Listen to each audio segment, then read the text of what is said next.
I'm Dr. Kiran K J. I'm a senior consultant in Department of Minimal Access, GA and Bariatric Surgery. Today, I would like to discuss about bariatric surgery or weight reduction surgery. So you come to me in the OPD, so a lot of people come, doctor, I want to lose weight. Look, I am 90 kgs, my abdomen fat is more, please remove it. So there is a lot of myths about bariatric surgery. Today I would like to tell very shortly what is the difference between bariatric surgery and a liposuction, and what is meant by overweight and what is meant by morbid obesity. So there will be some kind of patients who come with weight around 80 kgs with a height around 5.5. They consider that 80 kg is like a obesity. Accordingly, we don't call them as obesity, we call them as overweight. So you may be asking me, what is the criteria to define the obesity and what is the criteria to decide the bariatric surgery?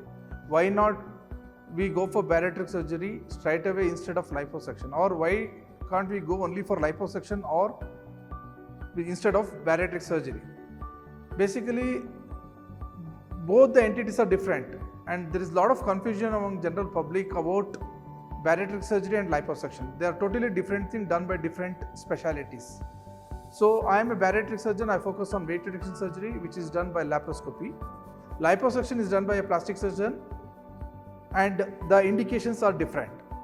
So let's get into obesity. What is meant by obesity? It is the excess accumulation of the fat in the body or excess body fat which is affecting our day-to-day routine or our health.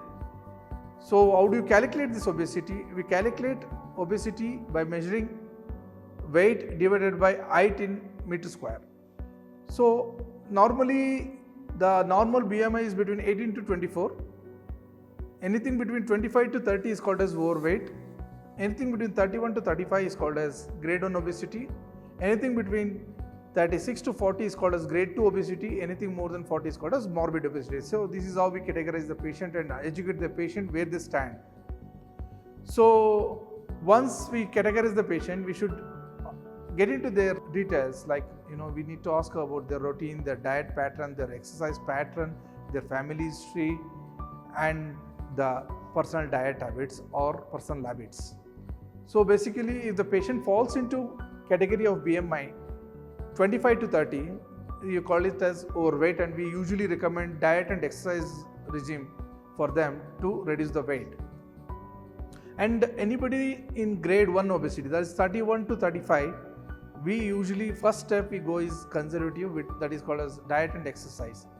Basically, then you may be asking, then where do you indicate this liposuction? Liposuction, this is a procedure which is usually done to one portion of the body, like your tummy is big but rest of the body is okay. So there is excess accumulation of the body fat there, so that and the patient will be overweight. So these kind of patients we usually recommend for liposuction done by a plastic surgeon. Any BMI more than 32 is not very ideal to do a liposuction as well, because the generalized body weight will not be lost. So how do you categorize the patient who is indicated for bariatric surgery, who is indicated for the conservative treatment? So basically, the patients, anybody more than 40 BMI should be straight away counseled for bariatric surgery, because they would have been lost all the motivation to do the dieting, exercise and all those conservative means. So anybody more than 40 should be counseled for bariatric surgery. Anybody between 35 to 40 with associated comorbidities should also be considered for bariatric surgery. What is those comorbidities? Comorbidities is nothing but hypertension, diabetes, increased cholesterol levels, and truncal obesity and sleep apnea. So we also consider osteoarthritis as also a morbidity. So these are the patients who in the BMI of 35 to 40 we counsel them for bariatric surgery. 31 to 35, the first step we counsel them is to go for a diet modification. We involve a clinical nutritionist. Next is a physical trainer. So this is the first step we go with 31 to 35. Even 31 to 35, especially someone above 33, with comorbidities like diabetes, osteoarthritis, sleep apnea, we consider for bariatric surgery. So these are the indications for bariatric surgery. So then the patient next question will be, what is bariatric surgery? So this is surgery which is intended to cause the weight loss. Means we do it by laparoscopic keyhole surgery, and there are various methods of bariatric surgery. Some youngsters come with obesity and they don't have any other comorbidities. We usually recommend sleeve gastrectomy, where we remove 85% of the stomach volume. That is called a laparoscopic gastric sleeve resection. So ideally youngsters, we recommend gastric sleeve resection as the procedure. Usually the hospital stay will be around 2 to 3 days. In my case, sometimes it may be 4 cases in generally as the norm goes. And there are other procedures called as gastric bypass and mini gastric bypass. These are the patients with morbid obesity and diabetes and other associated comorbidities. We recommend gastric bypass or mini gastric bypass after counseling the pros and cons of each procedure. So these are the various kinds of surgical procedure we do in a case of bariatric surgery. Some people ask us, we don't want to go for surgery, what are the other options? So we usually guide them endoscopic balloon placement or endoscopic sleeve endoplication.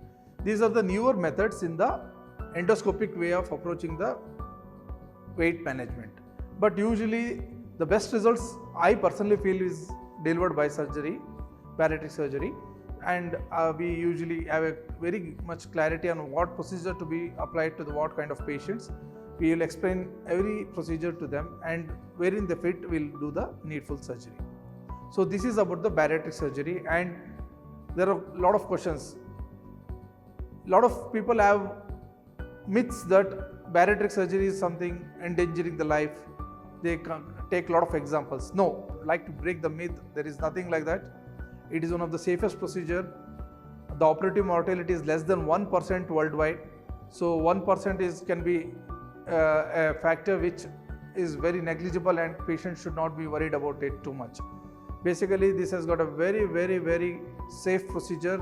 The patient will be able to walk the next day and can be able to take the liquids in next 36 hours and be able to go back home on day 3. So bariatric surgery is definitely a safe procedure done by laparoscopy. So I would like to assure you that this is one of the most safe procedure. Thank you.